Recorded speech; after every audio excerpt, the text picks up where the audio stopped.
As described earlier, the capillaries function as exchange vessels.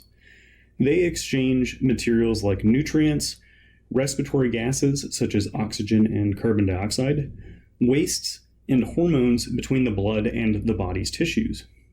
Capillaries are very narrow, with an average diameter of 10 micrometers, which is equivalent to 0.01 millimeters in diameter. Red blood cells typically have to pass single file through capillaries.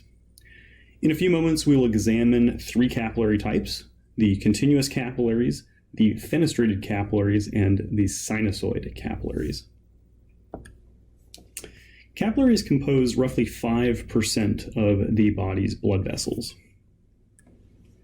Capillaries are so small in diameter that they are only composed of an endothelium, which is a simple squamous epithelial tissue. These endothelial cells are usually joined together by tight junctions so that the capillaries are not pulled apart. In places where tight junctions are lacking, we see that there are intracellular clefts that are found.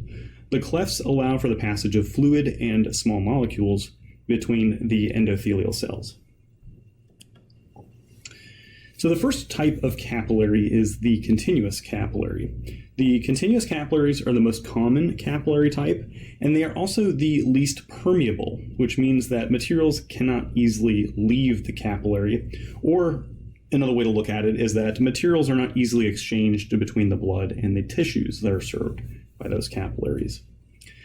These types are abundant in the skin, the muscles, the lungs, and in the central nervous system. The pericytes, which are not to be confused with parasites, are cells that aid in repair of the capillary and also help stabilize the capillary wall.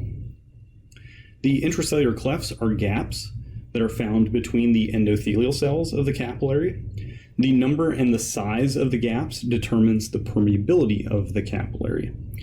These clefts exist where tight junctions are lacking in capillaries.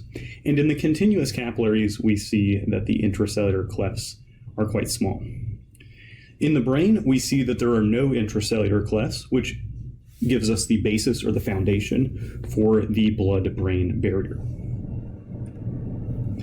The fenestrated capillaries are the capillaries with large pores, also called fenestrations, in the endothelial cells. As a result of that, they have much greater permeability than the continuous capillaries, and we see that the large fenestrations allow fluids and small ions like sodium and potassium, but not cells, to pass through these capillaries. These capillaries are generally found in places where filtration is occurring, such as the kidneys, or where absorption is taking place, like the small intestines. The sinusoid capillaries, which is our final capillary type, are the most permeable because of their large intracellular clefts and fenestrations. These capillaries occur only in a select few places in the body, particularly the liver, the bone marrow, the spleen, and the adrenal medulla, which is part of the adrenal gland. Recall that the liver cleanses the blood of toxins and the spleen collects fragments of dying red blood cells, so having sinusoid capillaries in these places makes sense. In the bone marrow and the spleen, we see that macrophages can catch bacteria or cellular debris, which helps to cleanse the blood of pathogens as well as cellular components. And in the adrenal medulla, we see that hormones are released, so having large fenestrations and pores in these capillaries allows for easier secretion of the adrenal hormones.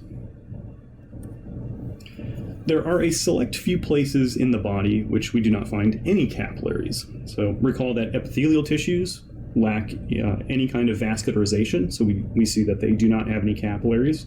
And we also do not see capillaries in cartilages, which explains why cartilages are very slow to heal and are very slow to repair themselves if they become damaged.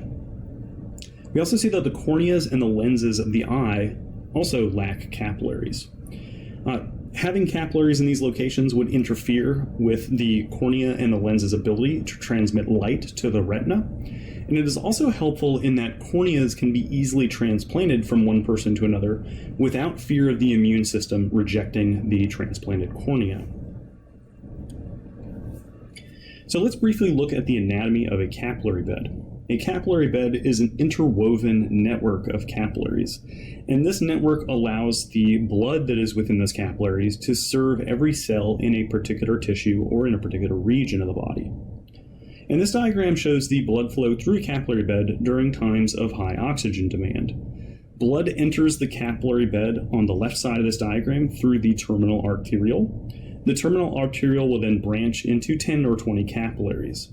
The capillaries will then converge on a postcapillary venule, which drains the blood out of the capillary bed and into a venule that will return blood to the heart. During times of low oxygen demand, we see that blood flow through the capillary bed is reduced as the terminal arteriole is constricted. This is going to limit the blood flow through those particular capillaries in that capillary bed. So blood flow through capillary beds can almost completely be bypassed, and blood can be rerouted past those beds if the terminal arterioles are constricted.